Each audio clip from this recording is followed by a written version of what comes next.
నిమీలిత నేత్రద్వయం, శ్రవణంతో దృశ్యం, వీణులతో వీక్షణం, వసంతవల్లరితో సుసాధ్యం. వసంతవల్లరికి స్వాగతం. ఈనాటి వసంతవల్లరిలో సుప్రసిద్ధ కథా రచయిత శ్రీ ఆదూరి వెంకట సీతారామమూర్తి గారు రచించిన కథ ఓ మహిషాత్మ కథ వింటారు.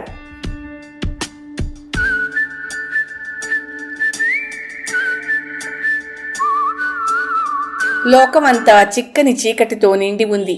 చుట్టూ బురద, రొచ్చు, దుర్గంధం. కంటిమీదికి కునుకు రావడం లేదు. ఒళ్లంతా నొప్పులు, కడుపంతా పచ్చి పుండైపోయింది.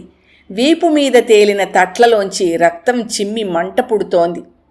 రాత్రులు దోమలు, పగలు ఈగలు ఆ గాయాల మీద వాలి మరింత బాధను కలిగిస్తున్నాయి. 2 రోజులుగా ఒంట్లో అస్వస్థతగా ఉంది. అయినా రోజూ చేసే పనికి రెట్టింపు పని చేయాల్సొస్తోంది. తన బాధను ఎవరితో చెప్పుకోగలదు? ఎలా చెప్పుకోగలదు? తనకి నోరుంది. అది తిండి తినడానికి, నీళ్లు తాగడానికే గాని అభిప్రాయాన్ని వ్యక్తం చేయడానికి పనికిరాదు. ఎప్పుడో చిన్నప్పుడు అంబా అంటూ తల్లి చుట్టూ తిరిగేది. పొదుగు పాలు తాగేది. పొదుగు నుండి దూరం చేసిన వారే కన్నతల్లి నుండి దూరం చేశారు, దుర్మార్గంగా, దౌర్జన్యంగా. వాళ్ళకెవరిచ్చారీ హక్కు? నోరు లేని జీవాలను తల్లి నుండి దూరం చేసి తమ స్వప్రయోజనాల కోసం బానిసలుగా వినియోగించుకోమని. పోని కష్టానికి తగ్గ తిండి పెట్టి తగినంత విశ్రాంతినిస్తారా అంటే అదీ లేదు. ఎంత రాక్షసులీ మనుషులు! నోరు వావి లేకపోవడం వల్లను, ప్రతిఘటించి ఎదురు తిరిగే స్వభావం లేకపోవడం వల్లనే ఈ బానిస బ్రతుకు బతకాల్సొస్తోంది. చిన్నతనంలో పల్లె వాతావరణంలో పెరిగిందేమో. ఎంత హాయిగా, స్వేచ్ఛగా ఉండేది. ప్రకృతి అంతా తనదేనన్నట్టు పగలంతా పచ్చని పచ్చిక బయళ్లలోనూ కొండచర్యల్లోనూ తిరిగి హాయిగా కావలసింది తిని సెలయేటి నీళ్లు తాగి ఆటలాడి చీకటయ్యేసరికి తల్లి చెంతకు చేరేది. తనొక్క క్షణం కనిపించకపోతే తల్లి కళ్లల్లో ఎంతో దిగులు, ఆతృత కనబడేవి. తమ కళ్ళు చూడడానికి, కన్నీళ్లు కార్చడానికే అనుకునే వాళ్ళకేం తెలుస్తుంది తాము కళ్లతో కూడా మాట్లాడుకుని బాసలు చేసుకోగలమని? ఆ రోజు తనకి బాగా గుర్తు. ఆ రాత్రి ఇలాగే చిమ్మ చీకటి. తల్లి దగ్గరికి పోవాలని ఎంత ఆరాటపడిందో, కానీ కుదరలేదు. బలమైన తాడుతో తనని గుంజకి కట్టేశారు. ఎందుకో చాలా దిగులనిపించింది. ఆ మర్నాడు ఉదయం తనకు కడుపు నిండా తిండి పెట్టి ఒంటి నిండా స్నానం చేయించాడు యజమాని. అప్పుడే ఓమారు తల్లి దగ్గరికి పరిగెత్తింది. ఆప్యాయంగా ఒళ్లంతా నిమిరింది తల్లి. అంతే, అదే ఆఖరు తాను తల్లిని చూడ్డం. ఆ రోజే తను సంతలోని పశువై వేరొకరికి అమ్ముడు పోయింది. డబ్బు సంపాదించడం కోసమే తన యజమాని తనను అమ్మేశాడట. డబ్బు కోసం తల్లి బిడ్డల్ని వేరు చేయడం ఎంత నీచం! సృష్టి మొత్తం మీది ప్రాణుల్లో డబ్బును గురించి తాపత్రయపడేది ఈ మనుషులే కాబోలు. ఇప్పటికి 3 యజమానులు మారారు. శరీరంలోని కండలన్నీ కరిగిపోయి ఎముకల గూడే మిగిలింది. బరువుల్లాగుతూ ఏ నడి రోడ్డు మీదనో తనువులు చాలించే సమయం ఆసన్నమైంది. కడుపుకి తిండి లేదు, కంటికి కొనుకు లేదు, శరీరానికి విశ్రాంతి లేదు. ఎండకి ఎండుతూ, వానకు మంచుకు తడుస్తూ ఇలా ఈ పట్నవాసపు కుళ్ళులో పడి ఉండాల్సిందే. ఈ పరిస్థితిలో తనను కొనేవారెవరు? ఎక్కడో ఓ వింత పక్షి ఆకాశం మీద అరుస్తూ పోతోంది. అర్ధరాత్రి దాటినట్టుంది. లోకమంతా నిద్రలో, విశ్రాంతిలో ఉంది. తనకి మాత్రం ఆ అదృష్టం లేదు. మొదట్లో ఇప్పటి తన యజమాని చాలా బీదవాడు. చేతి నిండా పని, కడుపు నిండా తిండి లేని ఓ వ్యవసాయ కూలి. పల్లె నుండి పట్నం వచ్చి కొన్నాళ్లు మూటలు మోశాడు. తర్వాత గవర్నమెంట్ వారిచ్చిన అప్పుతో ఓ బండిని తనను కొన్నాడు. అప్పటితో అతనికి కష్టాలు తీరిపోయాయి. వచ్చిన కష్టాలన్నీ తనకే. తన బండి మీద రోజు ఎన్ని సరుకులో తోల్తాడు. ఇళ్ల కట్టడాలకు ఉపయోగించే ఇసుక, సిమెంటు తదితర సామగ్రి తోల్తాడు. ఎక్కువ డబ్బులే పుచ్చుకుంటాడు. ఒక్కొక్కప్పుడు రాత్రులు దొంగ సరుకు కూడా రవాణా చేస్తుంటాడు. అలా పగలు సంపాదించిన సొమ్ము కంటే రాత్రులే ఎక్కువ సంపాదిస్తాడు. అదృష్టవశాత్తు ఈ పరిసరాల్లో మరో బండి లేదు. పైగా కొత్తగా కడుతున్న ఇళ్లుండడం వల్ల వ్యాపారం 3 పువ్వులు 6 కాయలుగా నడుస్తోంది. ఒక్కోప్పుడు తన యజమానిని చూస్తుంటే ఎంత ఈర్ష్య కలుగుతుందో. అన్ని జన్మల కంటే ఉత్తమ జన్మ అయిన మానవ జన్మ ఎత్తి అతను సుఖపడుతున్నందుకు కాదు, పూర్వజన్మ సుకృతాన్ని బట్టి జన్మలు ఏర్పడతాయన్న నమ్మకం తనకు ఉంది.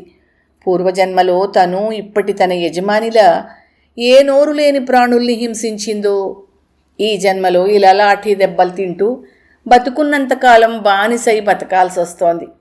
తన నమ్మకం ప్రకారం తన యజమాని కూడా వచ్చే జన్మలో లాఠీ దెబ్బలు తింటూ బతుకంతా బానిసగా గడిపేస్తాడు, అది ఖాయం. ఇంతకీ తను ఈర్ష్యపడేది అతని జన్మను గురించి కాదు, అతని జీవన స్థితిగతుల గురించి. మొదట్లో బ్రతుకును దుర్భరంగా గడిపేవాడు, ఇప్పుడు తనను ఉపయోగించుకుని బ్రతుకును చక్కదిద్దుకున్నాడు. ఆహారం, బట్ట, ఇల్లు అన్నిటా మార్పు వచ్చింది. తను మాత్రం అప్పటిలానే ఉంది, ఇంకా అంతకంటే హీన స్థితిలోకి వచ్చేసింది. తన వల్ల అభివృద్ధిలోకి వచ్చిన యజమాని తన కోసం మాత్రం తగిన శ్రద్ధ తీసుకోవడం లేదు. నిజానికి శ్రమకు తగ్గ తిండి, విశ్రాంతి తనకు లభించడం లేదు. అందుకే స్వచ్ఛమైన తన మనసులో ఈర్ష్యాద్వేషాల విషబీజాలు నాటుకుంటున్నాయి. అవే రేపు పగ, ప్రతీకారాలుగా మారితే, స్వేచ్ఛ కోసం తెగువను, ధైర్యాన్ని ప్రదర్శించాలనుకుంటే, నోరులేని జీవాలపై ఆధారపడి బ్రతికే ఈ మనుషులంతా ఏమైపోతారు? ఎందుకో తన ఆలోచనలు తనకే కొత్తగా ఉంటున్నాయి ఈ మధ్య. ఓ రోజు తను ఇసుక బండిని లాగుతూ జూ పక్క నుంచి వెళ్లడం తటస్థించింది. జంతు ప్రదర్శనశాలని జూ అంటారట. అక్కడ ఎన్నెన్ని జంతువులో, ఎన్నెన్ని పక్షులో, క్రూర మృగాలు కూడా ఉన్నాయి అక్కడ. వాటి పోషణ భారమంతా ప్రభుత్వానిదేనట. వేళకింత తిండి, మంచి సంరక్షణ. కష్టపడి తనలా పనిచేయనక్కర్లేదు, అయిందానికి కాందానికి లాఠీ దెబ్బలు తిననక్కర్లేదు. పోతే స్వేచ్ఛ మాత్రం తనకులాగే వాటికి లేదు. అయినా ఏ విధంగా చూసినా అవి తనకంటే ఎన్నో విధాలుగా ఉన్నతమైన జీవితాన్నే గడుపుతున్నాయనిపించింది. నిశ్శబ్దాన్ని చీల్చుకుంటూ రోడ్డు మించి ఏదో వాహనం పోతోంది. బహుశా 2వ ఆట సినిమా వదిలుంటారు. ఇంకెంత, మరికొన్ని గంటలు మళ్ళీ తన బండెద్దు జీవితంలో మార్పు లేని మరో రోజు మొదలవుతుంది. 2 రోజుల క్రితం యజమాని కుటుంబం తన బండి మీదే సినిమాకెళ్లారు. కళ్ల ముందు ఇన్ని ప్రాణుల జీవిత కథలుండగా ఆ కల్పిత బొమ్మల జీవితాలను ఎందుకు చూస్తారో తెలియదు ఈ మానవులు. తానెప్పుడైనా సినిమా చూస్తేగా అందులో ఈ మనుషులు పొందే ఆనందం ఎంతటిదో తెలియడానికి. ఊరి బయట ఉన్న ఆ సినిమా హాల్ ముందు తననుంచేసి వాళ్ళు లోపలికి వెళ్ళిపోయారు. వాళ్ళు వచ్చే వరకు తనక్కడే కాపలా. కాసిన్ని గడ్డి పరకలు నవ్వులుతూ తీరుబడిగా నడుం వాల్చిన తనకి అక్కడి హాలు ముందు అంటించి ఉన్న సినిమా పోస్టర్ కనిపించింది. అందులో ఒక బండికి 2 మైసూరెడ్లు కట్టబడున్నాయి. వాటి కళ్ళు తన కళ్ళలా వాలిపోయి నీరు కారుతూ నిస్సారంగా లేవు, కాంతిగా మెరుస్తున్నాయి, ఆనందంతో ఉప్పొంగుతున్నట్టున్నాయి. ఆనందం కాక మంచి పోషణ, మంచి జీవితం దేనికైనా పెట్టి పుట్టాలి. కళ్ళంట నీళ్లు తిరిగాయి. రోడ్డు మీద మనుషులు స్వేచ్ఛగా తిరుగుతున్నారు. మనుషులన్నమాటేమిటి, కుక్కలు, పిల్లులు, పక్షులు అన్నీ స్వేచ్ఛగానే సంచరిస్తున్నాయి. తనకే ఎటువంటి స్వేచ్ఛ లేదు. తన వారిని కలుసుకునే యోగ్యత లేదు. తాళ్ల బంధనాలు తప్ప తన బతుక్కి బంధుత్వాలు లేవు. బరువు లాగి లాగి ఇలా చావాల్సిందే.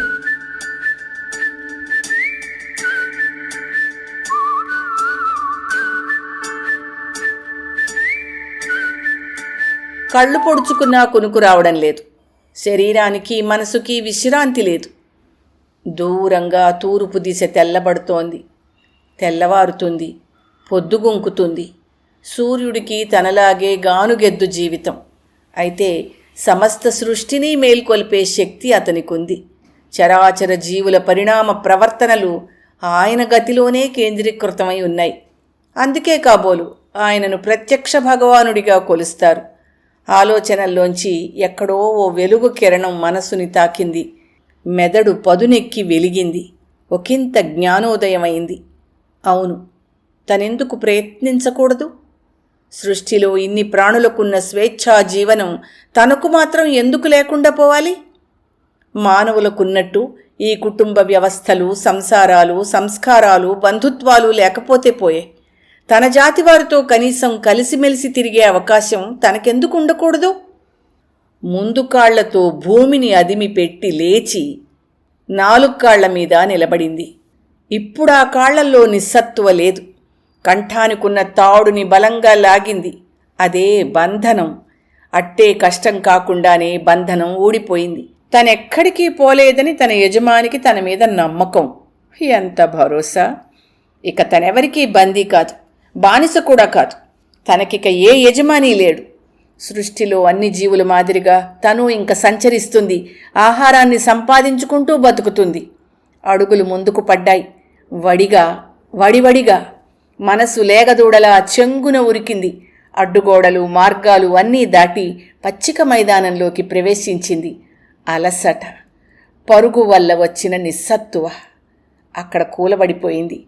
చుట్టూ ఆకుపచ్చని పచ్చిక, ఎదురుగా వాగులోంచి ప్రవహించే స్వచ్ఛమైన నీళ్లు.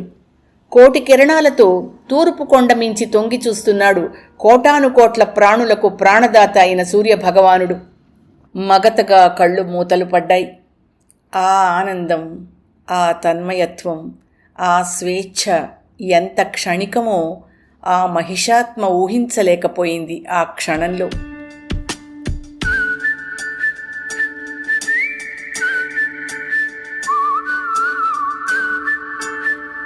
వసంతవల్లరిలో సుప్రసిద్ధ కథా రచయిత శ్రీ ఆదూరి వెంకట సీతారామమూర్తి గారు రచించిన కథ ఓ మహిషాత్మ కథ విన్నారు. ఈ కథ 1986 స్వాతి మాసపత్రికల కథల పోటీలో కన్సోలేషన్ బహుమతి పొందింది. వసంతవల్లరిలో ఇవాల్టి కార్యక్రమం మీకు నచ్చిందని ఆశిస్తున్నాను. అందుకే లైక్ చేసి మీ మిత్రులకు, బంధువులకు లింక్ను షేర్ చేసి మీ అమూల్యమైన అభిప్రాయాన్ని నాకు కామెంట్ బాక్స్లో తెలియచేయమని, వసంతవల్లరికి సబ్స్క్రైబ్ చేయమని విన్నవించుకుంటూ మీ వసంతలక్ష్మి అయ్యగారికి సెలవు మరి. Thank you.